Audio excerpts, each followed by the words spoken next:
সমস্ত শাস্ত্রের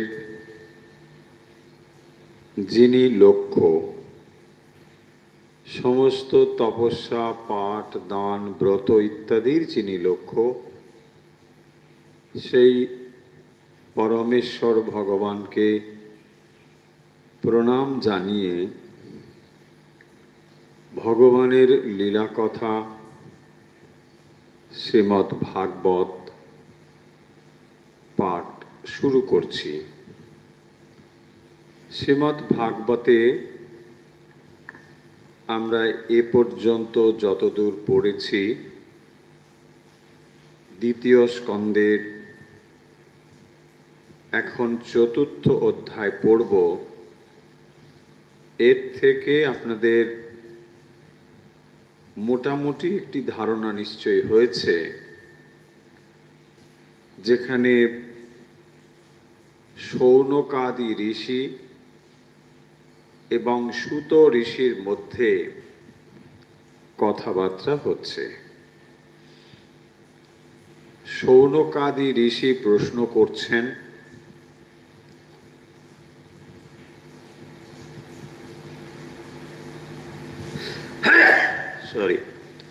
এবং সুত ঋষি এর উত্তর দিচ্ছেন।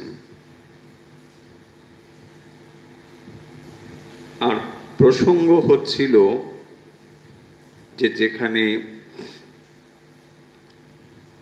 শুকদেব এবং রাজা পরীক্ষিত, শুকদেব এবং রাজা পরীক্ষিত, বিশেষ করে শুকদেব পরীক্ষিতের প্রতি কি উপদেশ প্রদান করছেন, অথবা রাজা পরীক্ষিতই বা কি ধরনের প্রশ্ন করছেন এই উপদেশ শোনার পর, এই সমগ্র বিষয়টি আসলে শৌনক ঋষি এবং সুত ঋষির মধ্যে আলোচনা হচ্ছে। এই ভেতরের যেভাবে এটা এগোচ্ছে, সেই জিনিসটি আমাদের মাথায় রাখা দরকার। তাহলে যখন আমরা দেখব যে মাঝে মাঝেই শ্রীমদ্ ভাগবতে এই জিনিসগুলো আসবে, সুত ওয়াচ, সুত ঋষি বলছেন, তার মানে আসলে শৌনক এবং সুতোর মধ্যে কথা হচ্ছে। কি বিষয়ে কথা হচ্ছে না, যা শুকদেব রাজা পরীক্ষিতকে উপদেশ প্রদান করেছিলেন সেই বিষয়েই কথা হচ্ছে। তার মানে একটি জিনিস যেটি অলরেডি হয়ে গিয়েছে, সেই বিষয়টি শুকদেব যেমন যেমন বলেছিলেন রাজা পরীক্ষিতের কাছে, আবার রাজা পরীক্ষিত যে কথা বলেছিলেন, এই সমগ্র জিনিসটি এখন সুত ঋষি উপস্থাপন করছেন। এই হলো শ্রীমদ্ ভাগবতের যে স্টাইল, যেভাবে এটা বলা হচ্ছে। যেমন নাকি দেখুন শ্রীমদ্ ভগবত গীতা, সেখানে ঘটনা হচ্ছে অর্জুন, আবার ওদিকে রয়েছে শ্রীকৃষ্ণ বা ভগবান শ্রীকৃষ্ণ। এই দুটো জিনিস এখানে হচ্ছে ধৃতরাষ্ট্র এবং সঞ্জয়। ওখানে যে জিনিসটি ঘটছে, এখানে যেন সঞ্জয় এবং ধৃতরাষ্ট্রের মধ্যে সেটা হচ্ছে। তাই যখনই আমরা ভগবদ্গীতা পড়ব, সেখানে দেখতে পাবো হঠাৎ করে সঞ্জয় ওয়াচ এসে গেল। আসলে ব্যাপারটা হচ্ছে এইরকম। তাহলে সঞ্জয়ের সঙ্গে ধৃতরাষ্ট্রের কথা হচ্ছে, আর বিষয় হচ্ছে যেখানে কৃষ্ণ এবং স্বয়ং অর্জুন। ঠিক এখানেও সেভাবে এটি চলছে। আচ্ছা, যে ঘটনা বা প্রসঙ্গ হচ্ছিল সেটি একটু মনে করিয়ে দিই। সকলেই জানেন যে রাজা পরীক্ষিত তিনি অভিশাপ প্রাপ্ত হয়েছেন, ঋষি পুত্রের অভিশাপ, এবং সেই অভিশাপটি হলো মাত্র 7 দিন তিনি জীবিত থাকবেন। এখন তার কি করণীয়, সেই বিষয়েই তিনি উপদেশ প্রার্থনা করেছেন শুকদেবের কাছে। সেই প্রসঙ্গে শুকদেব যে যে উপদেশ প্রদান করেছিলেন বা যে সমস্ত কথা হয়েছিল তাই তিনি সুত ঋষি এগুলো বলছেন। তাই চতুর্থ অধ্যায়ে একেবারে শুরুতে বলা হচ্ছে বৈয়াসকে রীতি বচস্তত্ত্ব নিশ্চয়মাত্মনঃ উপধার্য মতিম কৃষ্ণে ঔত্তরেয় সতিম ব্যধাত। সুত ঋষি বলছেন যে বৈয়াসকে রীতি, বৈয়াসকে মানে ব্যাসদেবের পুত্র শুকদেব, বৈয়াসকে উত্তরেয় মানে উত্তরার পুত্র, উত্তরেয় রাজা পরীক্ষিত, যে উত্তরার পুত্র পরীক্ষিত ব্যাসদেবের পুত্র শুকদেবের কাছে যে বিষয় উপস্থাপন করছেন বা যে সমস্ত উপদেশ তিনি দিয়েছেন তা শ্রবণ করে ভগবানের প্রতি তার অচলা ভক্তি হয়েছে। ভগবানের প্রতি যখন তার অচলা ভক্তি হয়েছে তখন তিনি এই বিষয়ে আরো কিছু শ্রবণ করতে চান। সুত ঋষি এখানে এই বলে অধ্যায়টি শুরু হচ্ছে। শুকদেবের কথা শুনে রাজা পরীক্ষিতের অন্তরে ভগবানের প্রতি ভক্তি হয়েছে। তাহলে ভগবানের প্রতি ভক্তি উৎপাদনের জন্য শ্রবণ একটি সাধন। ভগবানের কথা, লীলা, মাহাত্ম্য ইত্যাদি শ্রবণের ফলে রাজার অন্তরে ভক্তির উদ্রেক হয়েছে।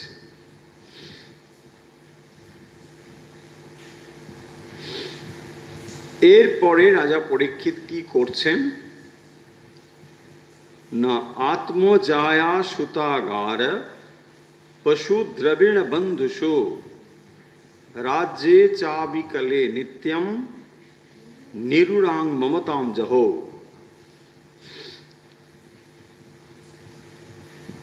আত্মজায়া সুতাগার পশু দ্রবিণ বন্ধুষু।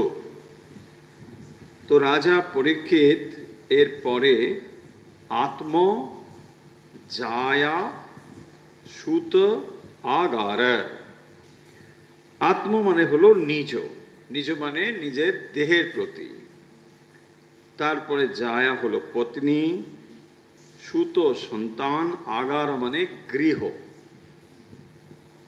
এই সমস্তের প্রতি, এবং পশু দ্রবিণ বন্ধুষো, পশু মানে অশ্ব ইত্যাদি যে সমস্ত পশু থাকে সেগুলি, তাদের প্রতিও তিনি মমত্ববোধ ত্যাগ করছেন। নিত্যম নিরুড়াং মমতাম জহ, তিনি এই সমস্তের প্রতি যে মমত্ব, সেই মমত্বকে তিনি ত্যাগ করছেন। অশ্বাদি পশু, আত্মীয় স্বজন, নিজের রাজ্য, রাজ্যে চাবি কলে নিত্যম, চাবি কলে অবিকলে রাজ্যে মানে খুব সুপরিচালিত যে রাজ্য, সুশাসিত যে রাজ্য, সুন্দরভাবে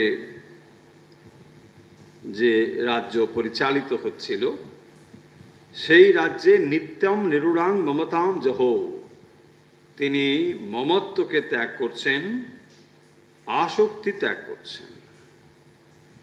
তাহলে ভগবানের লীলা কথা শ্রবণের ফলে রাজা পরীক্ষিতের অন্তরে নিজ দেহের প্রতি যে আসক্তি, স্ত্রী পুত্র গৃহ পশু রাজ্য প্রভৃতির প্রতি যে আসক্তি, এই সমস্ত আসক্তি তিনি পরিত্যাগ করলেন। দেখুন, এই সমস্ত আসক্তি মানুষের দীর্ঘদিন ধরে মানুষ এইগুলোকে অত্যন্ত প্রিয় বস্তু বলে মনে করে। এ জগতে আনন্দ লাভের জন্য মানুষ এইগুলোকেই অবলম্বন করে এসেছে। মনে করে যে পত্নী, নিজের দেহ, সন্তান, সুন্দর বাসস্থান, পশু ধন আদি এসব পেলে মানুষ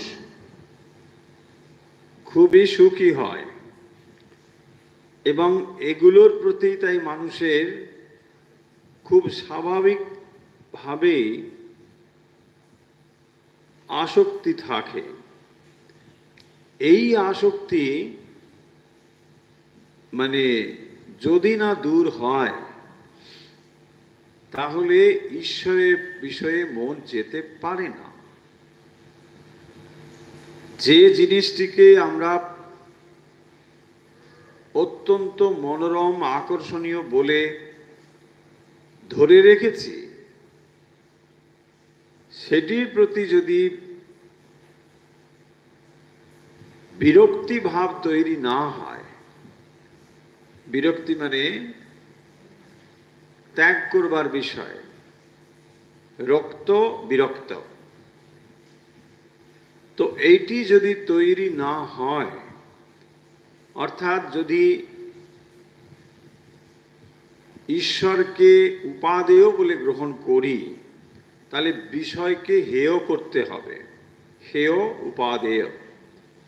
তাহলে একটি জিনিস যদি হেয় জ্ঞান না করতে পারি বা তুচ্ছ জ্ঞান না করতে পারি, তাহলে ঈশ্বরের প্রতি মন কিছুতেই স্থির হতে পারে না।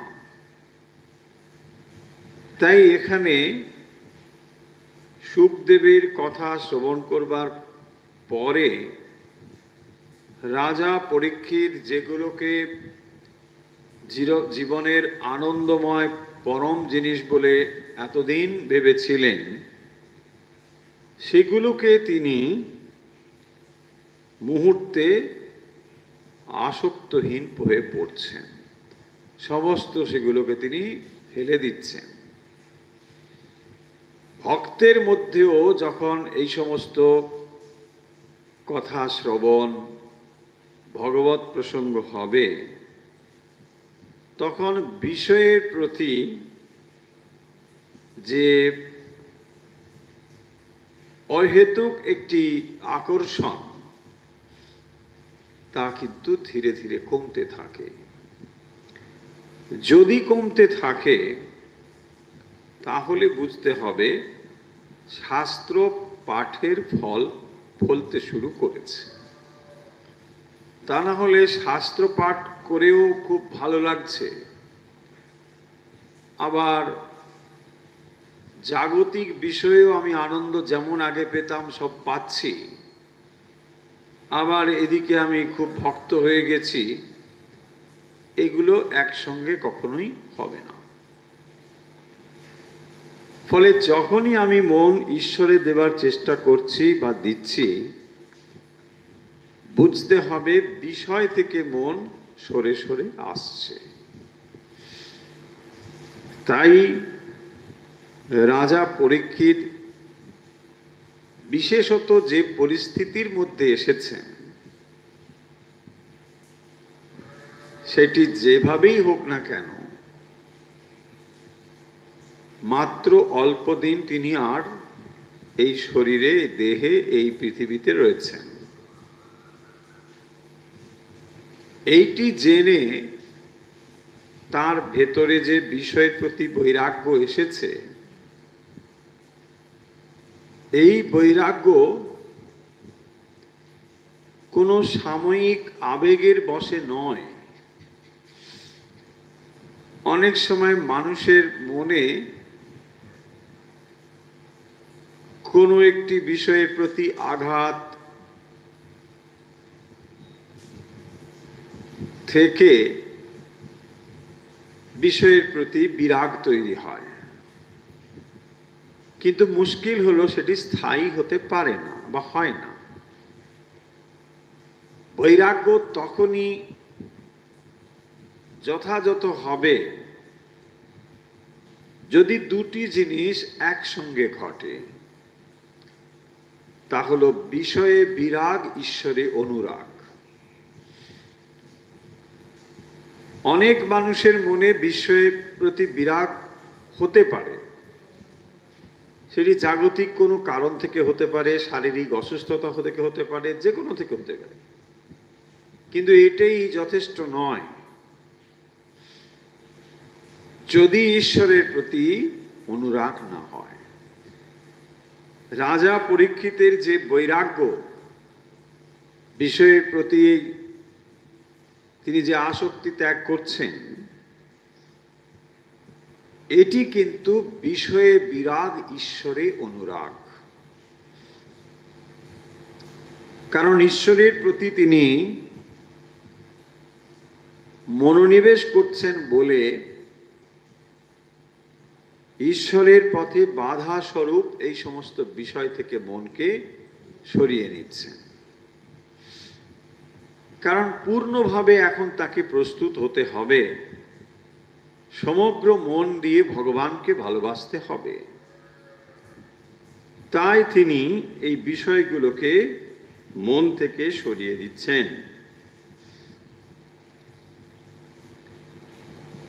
এবং এর পরে রাজা পরীক্ষিত শুকদেবের কাছে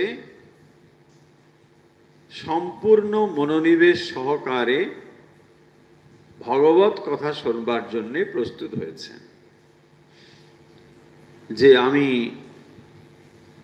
ভগবানের লীলা কথা শ্রবণ করতে আগ্রহী, আমার অন্তর থেকে আমি স্ত্রী পুত্র আদির প্রতি যে আসক্তি, রাজ্যের প্রতি যে আমার আসক্তি, এসব আমি ত্যাগ করে দিয়েছি। ফলে এখন তিনি আর রাজা পরীক্ষিত নেই, এখন তিনি ভগবত ভক্ত পরীক্ষিত।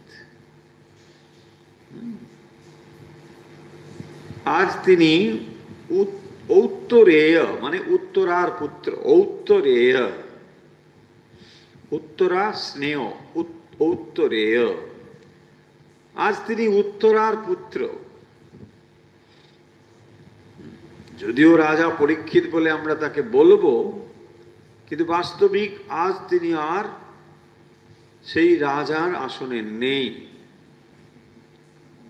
তাই রাজার উপাধি তিনি আজ ত্যাগ করেছেন। এই সমস্ত বিষয়ের প্রতি যে আসক্তি, তা তার মন থেকে চলে গিয়েছে। এবং শুধু তাই নয়, তিনি যাগ যজ্ঞাদিও পরিত্যাগ করেছেন। ধর্ম, অর্থ, কাম যাগযজ্ঞের দ্বারা লাভ করা যায়, সেই যাগযজ্ঞ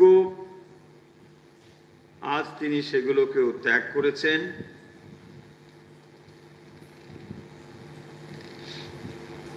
একমাত্র ভগবানই তার আপন, এই বোধে আজ তার ধর্ম, অর্থ, কাম এর কোনোটি দরকার নেই। তাই যাগযজ্ঞ ক্রিয়ার দ্বারা যে ধর্ম, অর্থ, কাম লাভ করা সম্ভব, আজ তার প্রয়োজন ফুরিয়েছে। তাই তিনি এই সমস্ত যাগযজ্ঞাদি ক্রিয়াকলাপ থেকে মন সরিয়ে সম্পূর্ণ মন ভগবানের প্রতি স্থাপন করছেন।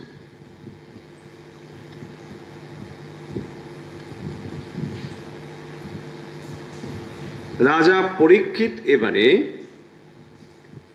শুকদেবের প্রতি যে জিজ্ঞাসা, তিনি যা জানতে চান সেই কথা এবার বলছেন। রাজা পরীক্ষিত তিনি জানতে চাইছেন শুকদেবের কাছে, ভূয় এব বিবিচ্যামি ভগবান আত্মমায়য়া यथेदं सृजते विश्वं दुर्विभाव्यमधीश्वरे भूय एव विवित्स्यामि भगवान आत्ममायया। তো রাজা পরীক্ষিত তিনি এখন বলছেন, আমি জানতে চাই এই সৃষ্টি কিভাবে হলো। কারণ তিনি অল্প সময় তার হাতে রয়েছে, এর ভেতরে ভগবানের লীলা কথা তিনি শুনতে বসেছেন। কে সেই ভগবান, কিভাবেই তিনি এই সৃষ্টি ক্রিয়া করেন, এসব আজ তার জানার ইচ্ছে। তাই বলছেন, ভূয় এব বিবিচ্ছামি ভগবান আত্মমায়য়া, নিজের মায়া শক্তির দ্বারা ভগবান অধীশ্বরে দুর্বিভাব্যম, ভাব্য বিভাব্য দুর্বিভাব্য। ভাব্য মানে যেটি চিন্তা করা হয়, ভাব্য ভাবা চিন্তা করা, বিভাব্য মানে বিশেষভাবে চিন্তা করা, দুর্বিভাব্য মানে যা চিন্তা করা যায় না, অচিন্তনীয়। দুর্বিভাব্য যেটি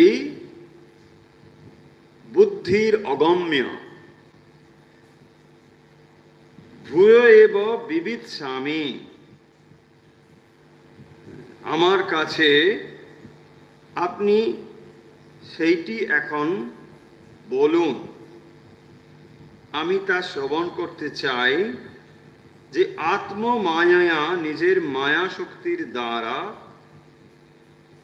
যথেদম সৃজতে বিশ্বম দুর্বিভাব্যম, যিনি যার লীলাকে বুদ্ধির দ্বারা চিন্তা করা যায় না, অধীশ্বরেই তিনি ব্রহ্মাদি দেবতাদের দ্বারা এই যে সৃষ্টির ক্রিয়াদি করে থাকেন, সেই বিষয়ে আমি জানতে চাই। ঈশ্বর এই জগৎ সংসার কিভাবে সৃষ্টি করলেন, তা অত্যন্ত দুর্জ্ঞেয় তত্ত্ব। সেই জন্য বলছেন দুর্বিভাব্যম, অচিন্তনীয়, বুদ্ধির অগম্য, বুদ্ধি দিয়ে সব বোঝা যায় না। তাই এই সমস্ত বিষয় আমি জানতে চাই,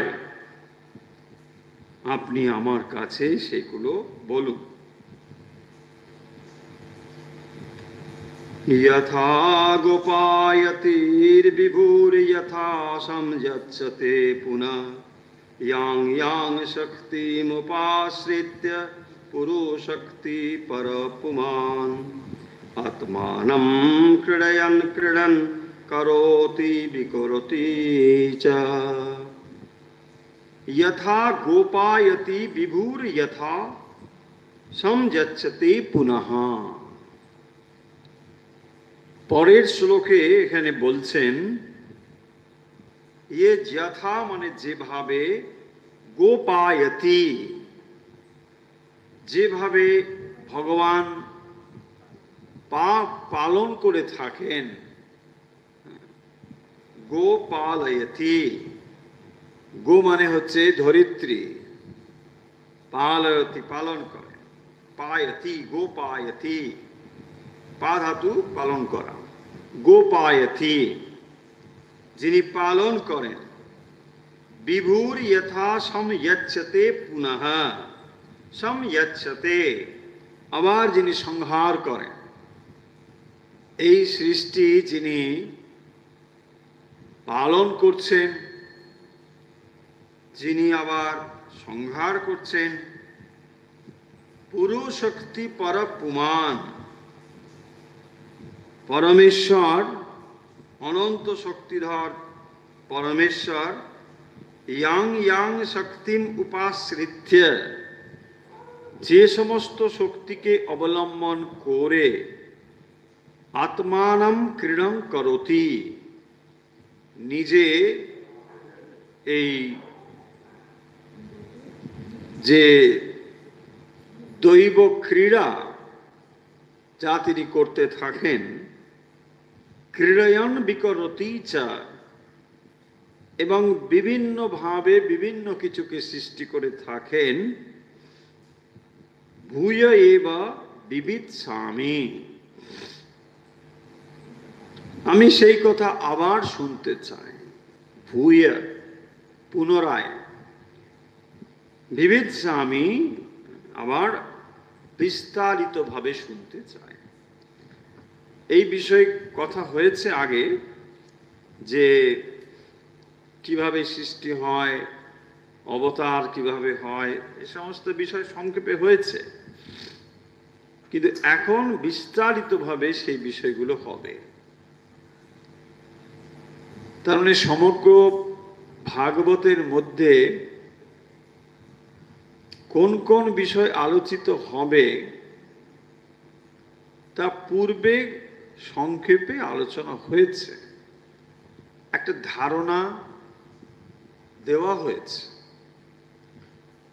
এখন সেটিকে বিস্তারিতভাবে আলোচনা হবে এবং তাই রাজা পরীক্ষিত জানতে চাইছেন যে এই যে বিশ্ব ব্রহ্মাণ্ড যার ভেতরে আমরা যেন এসে পড়েছি, এখন এই বিশ্ব ব্রহ্মাণ্ড কি করে সৃষ্টি হলো, ভগবান কি করে এটিকে সৃষ্টি করলেন। যথেদম সৃজতে বিশ্বম দুর্বিভাব্যম অধীশ্বরে, অধীশ্বরে অধীশ্বর মানে যে সমস্ত ব্রহ্মা থেকে শুরু করে অন্যান্য দেবতাগণ তাঁদের দ্বারা তিনি এই যে সৃষ্টির ক্রিয়াটি করছেন, এবং যেখানে বিভিন্ন শক্তির দ্বারা এটিকে তিনি আরো পরিস্ফুট করছেন, বিকশিত করছেন, এবং শুধু তাই নয়, আত্মানম ক্রীড়য়ন ক্রীড়ন করতি, আরো নানাভাবে তিনি যেন খেলা করে চলেছেন নিজেকে নিয়ে। এই খেলার মধ্যে তিনি নিজেও রয়েছেন। তাই জানতে চাই তিনি কিভাবে এটাকে সৃষ্টি করছেন, কিভাবেই বা সংহার করে থাকেন, এসব বিষয় জানতে চাই।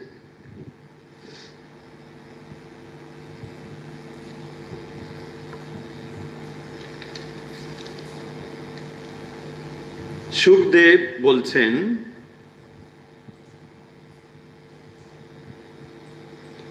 নমো পরস্मै পুরুষায় ভূয়সে সদোদ্ভবস্থান নিরোধ লীলয়া গৃহীত শক্তি ত্রিতায়ায় দেহিনাম অন্তর্ভবায়ানুপলক্ষ্য বর্তমানে।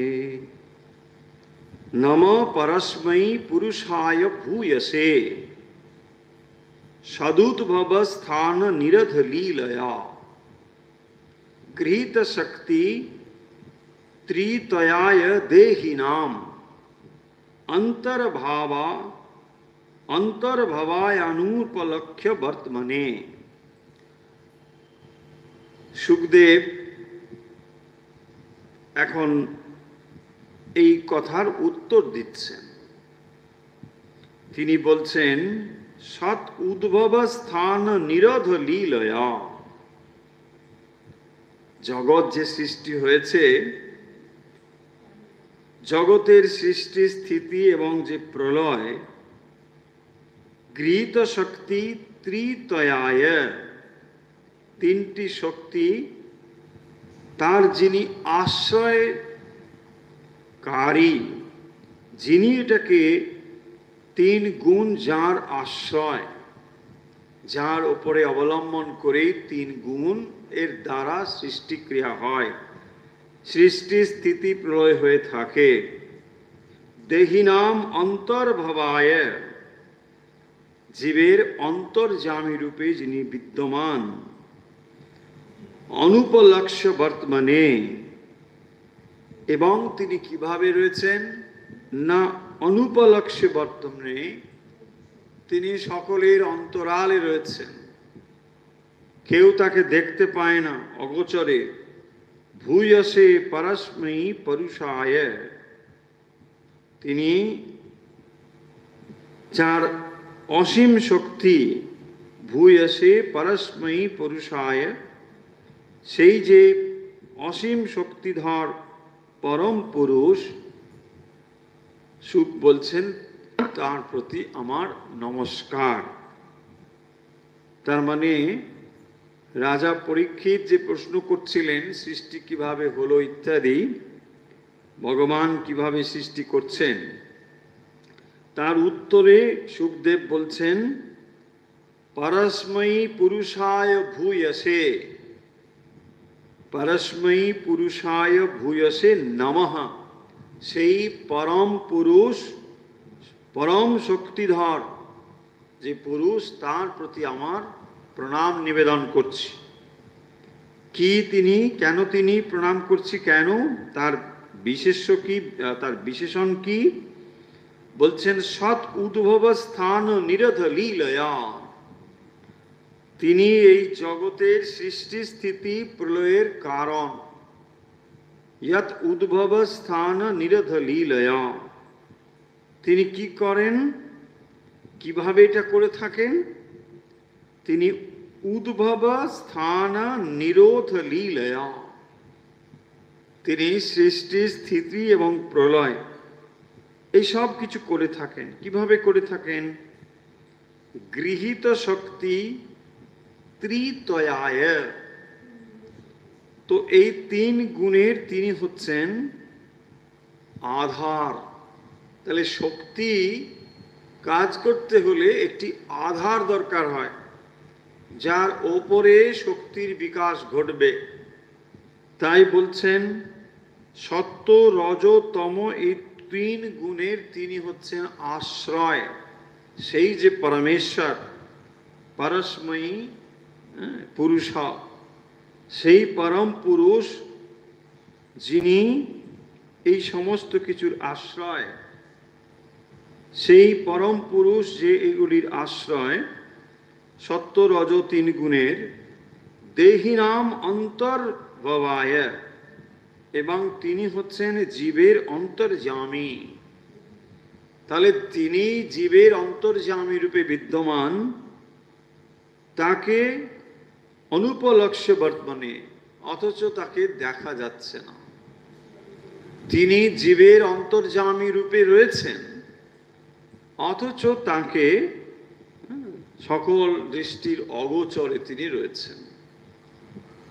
যিনি সমস্ত কিছুর কারণ, যার ফলে সমস্ত কিছুর সৃষ্টি স্থিতি প্রলয় হয়ে থাকে, তিনি জীবের অন্তর্যামী রূপে বিদ্যমান, অথচ তাকে দেখা যায় না। সেই যে অপরিমিত শক্তি সম্পন্ন পরম পুরুষ, তাকে আমি নমস্কার করছি। সুখদেব শ্রী ভগবান সম্বন্ধে এখানে সৃষ্টি স্থিতি তিনি করে থাকেন, সৃষ্টি স্থিতি প্রলয়, এবং 3 গুণের দ্বারাই যে তিনি এটি করেন, 3 গুণের আশ্রয় যে ভগবান স্বয়ং, সে কথাও বলছে।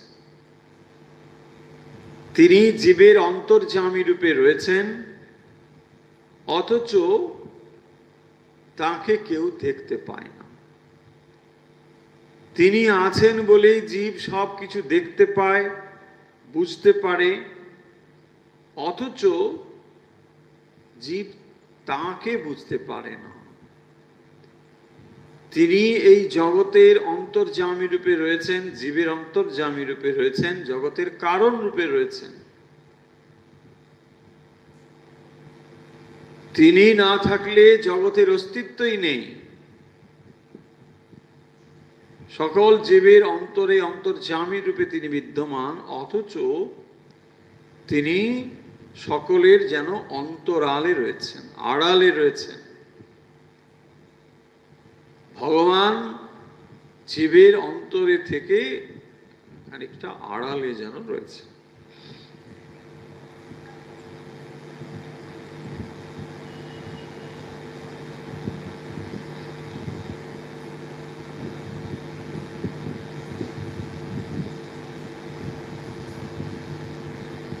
এরপরে বলছেন যে এই ভগবান কি করেন।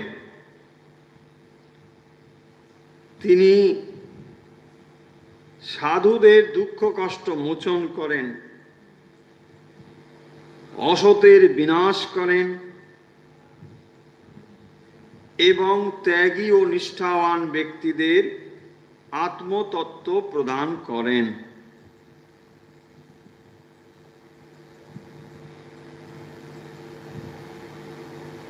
বিনাশায় চ দুষ্কৃতাম ধর্ম সংস্থাপনার্থায়, সেই কথাই এখানে যেন আমরা শুনতে পাচ্ছি।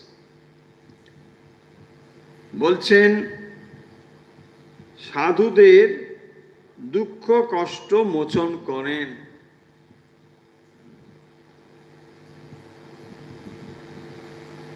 আবার অসতের বিনাশ করেন, ধর্মের জয় অধর্মের পরাজয়, ধর্মকে স্থাপন করতে যেন তিনি ভগবান উদ্যত হন। আবার নিষ্ঠাবান ত্যাগীদের তিনি আত্মজ্ঞান দান করে থাকেন বলে সেই পরমেশ্বরকে আমি প্রণাম করি। অর্থাৎ যিনি এইরকম করেন সেই পরমেশ্বরের প্রতি তিনি প্রণাম নিবেদন করছেন। তিনি আবার কিরকম, নমো নমস্তে ঋষভায় সাত্বতাম বিদুর কাষ্ঠায় মুহু কুযোগিনাম। ঋষভায় নমো নমস্তে, তিনি আরো বলছেন, অর্থাৎ সুখদেব বলছেন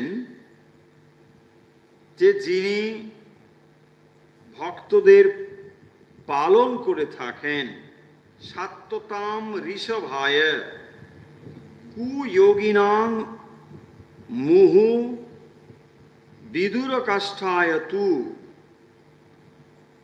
কুযোগিনাম মানে যাদের ভক্তি নেই, ভক্তিহীন যারা, কুযোগী,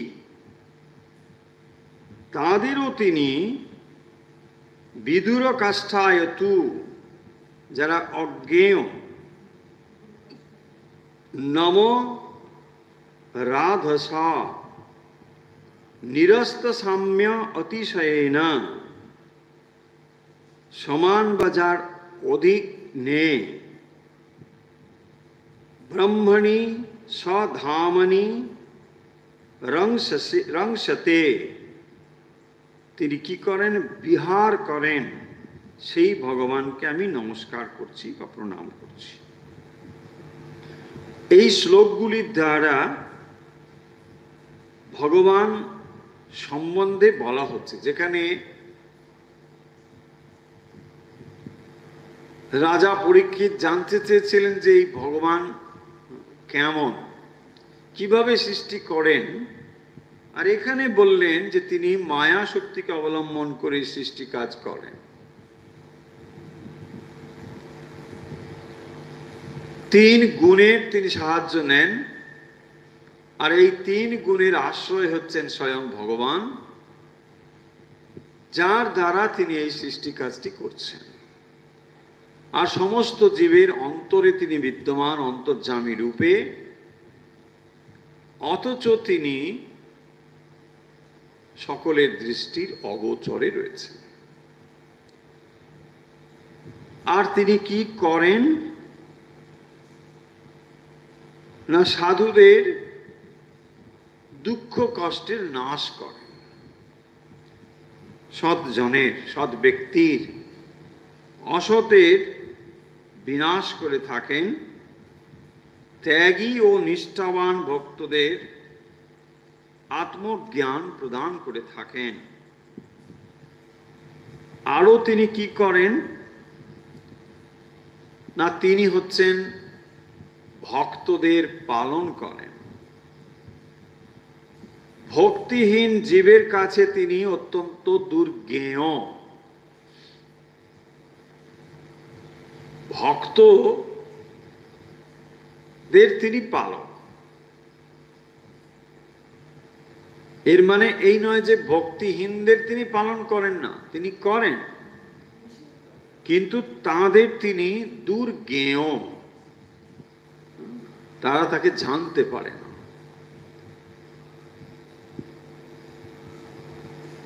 যার ঐশ্বর্যের কোনো তুলনা নেই এবং যিনি হচ্ছেন পরব্রহ্ম,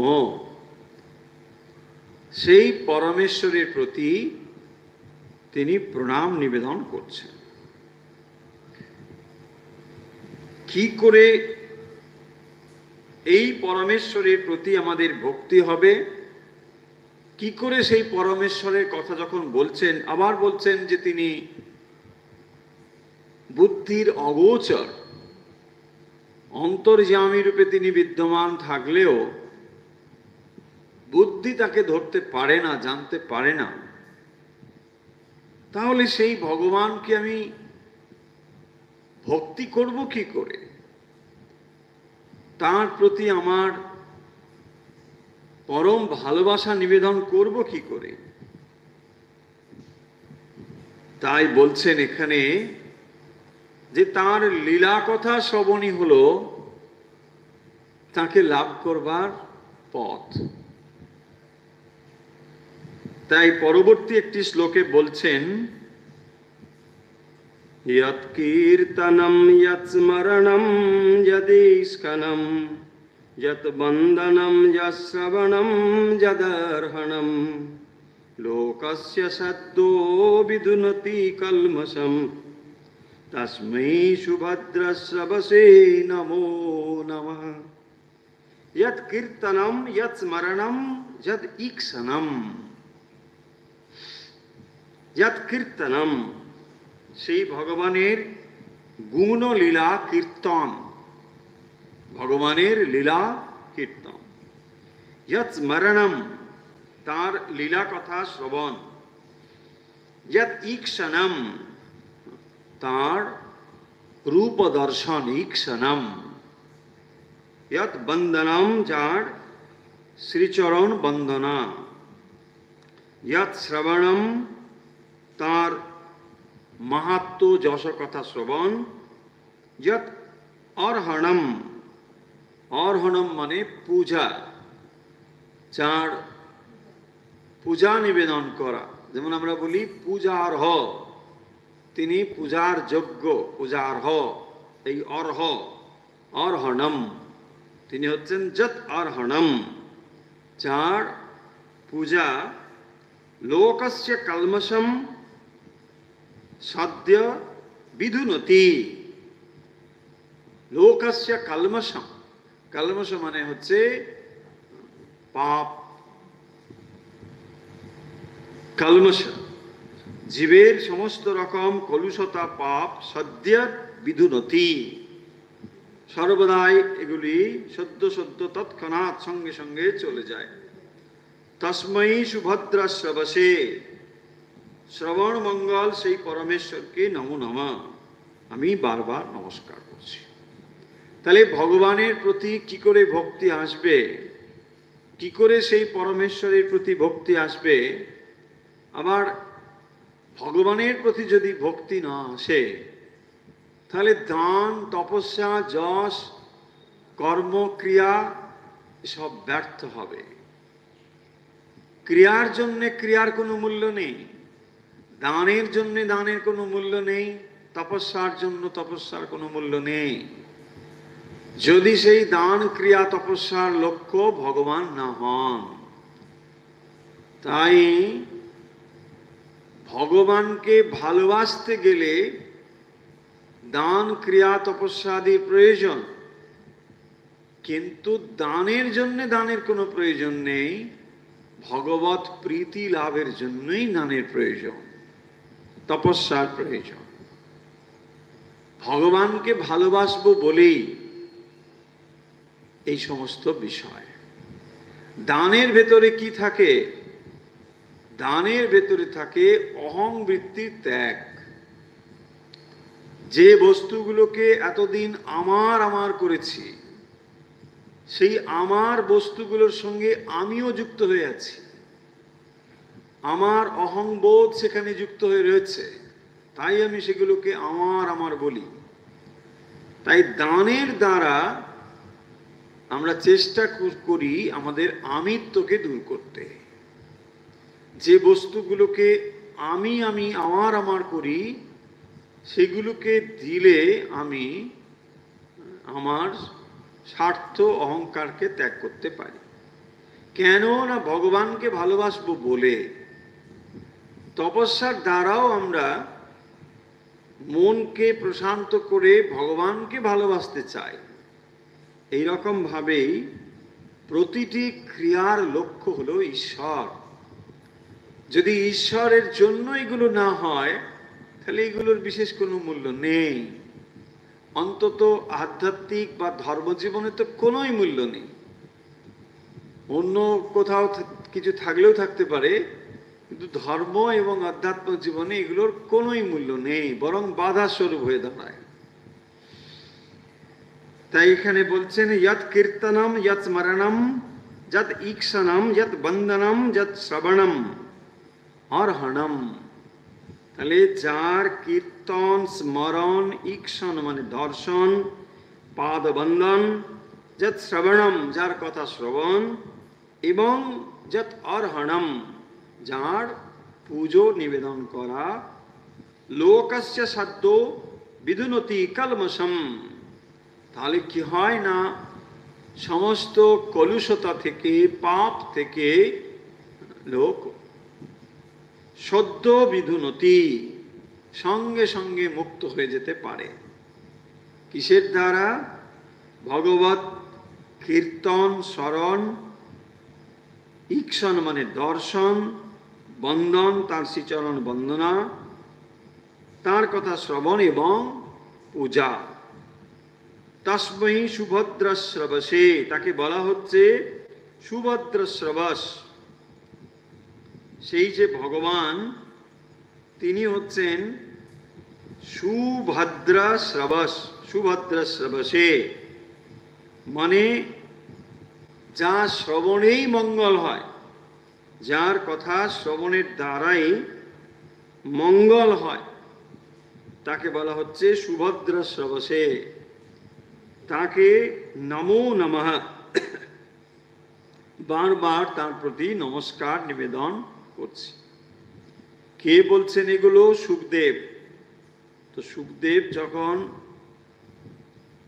জিজ্ঞাসিত হলেন রাজা পরীক্ষিতের দ্বারা যে সেই ভগবান কিভাবে এই সৃষ্টি করেন, আর তিনি কোন কোন শক্তির দ্বারা সৃষ্টি করেন, এই সমস্ত বিষয় আমি জানতে চাই, আপনি আবার সেই কথাগুলো একটু বিস্তারিতভাবে আমায় বলুন। তখন ভগবান মানে সুখদেব তিনি এই কথাগুলো রাজার প্রতি বলতে শুরু করলেন। দিয়ে তিনি প্রথম যে কথা বলছেন যে ভগবান মায়ার দ্বারা, আত্মমায়া শক্তির দ্বারা এই জগৎকে সৃষ্টি করেন, এবং এই জগৎ যখন তিনি সৃষ্টি করেন তখন অধীশ্বরেই ব্রহ্মাদি দেবতাদের দ্বারা এই বিশ্বকে তিনি সৃষ্টি করেন, মানে সৃষ্টি স্থিতি পালন সবই করে থাকেন। আবার তিনি কি করেন না, নিজে এর মধ্যে থেকে নিজেই যেন খেলা করেন, এর ভেতরে নিজেই নিজেকে সংযুক্ত করেছেন। বিকরতি ক্রীড়ায়ন, এবং খেলার জন্য তিনি সৃষ্টিকে নানাভাবে নানা কিছু সৃষ্টি করে থাকেন। এই অদ্ভুত এক ব্যাপার এখানে হয়।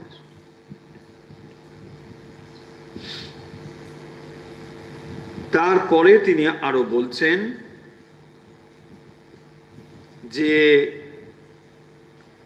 সেই পরমেশ্বরকে আমি প্রণাম করি যিনি সৎ উদ্ভব স্থান নিরধ লীলয়া, যিনি জগতের সৃষ্টি স্থিতি প্রলয়ের জন্য সত্য রজ তম এই তিন গুণকে আশ্রয় করে জীবের অন্তর্যামী রূপে বিদ্যমান থাকেন, অথচ যিনি অনুপলক্ষ্য বর্তমানে সকলের দৃষ্টির অগোচরে যিনি থাকেন, অথচ তিনি আছেন, অন্তর্যামী রূপে আছেন। তিনি আমাদের জানেন, কিন্তু আমরা তাদেরকে বা তাকে জানি না। তিনি সদাই বিদ্যমান, কিন্তু আমরা তাকে জানি না। সকলের দৃষ্টির অগোচরে তিনি থাকেন।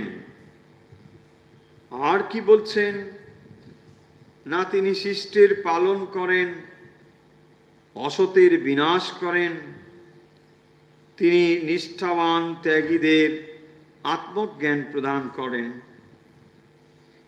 আর তিনি ভক্তদের পালন করেন, এমনকি যারা ভক্তিহীন